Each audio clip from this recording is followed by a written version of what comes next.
संभाजीनगरच्या उल्कानगरीत बिबट्याची दहशत, परिसरातील शाळांना सुटी, 90 जणांच्या टीमकडून शोध सुरू।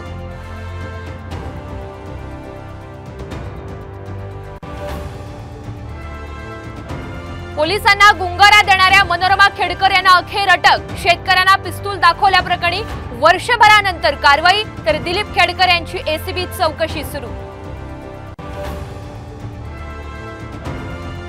नियोजित कार्यक्रम रद्द करून अजित पवार कोल्हापूरकडे रवाना, विशाळगडाची पाहणी करणार।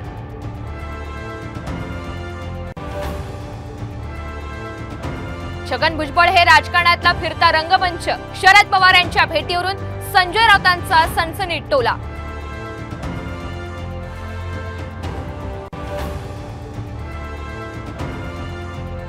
दोन दिवसांच्या विश्रांतीनंतर मुंबईसह नवी मुंबईमध्ये जोरदार पाऊस, लोकल उशिरानं तर रस्ते वाहतूकही धीम्या गतीनं।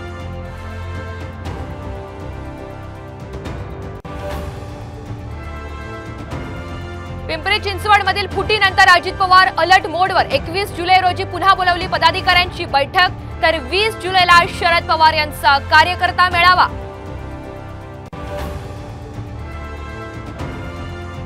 आणि विधानसभा निवडणुकीआधी महायुती सरकारची मोठी खेळी, लवकरच मराठी भाषेला अभिजात दर्जा मिळणार असल्याची सूत्रांची माहिती।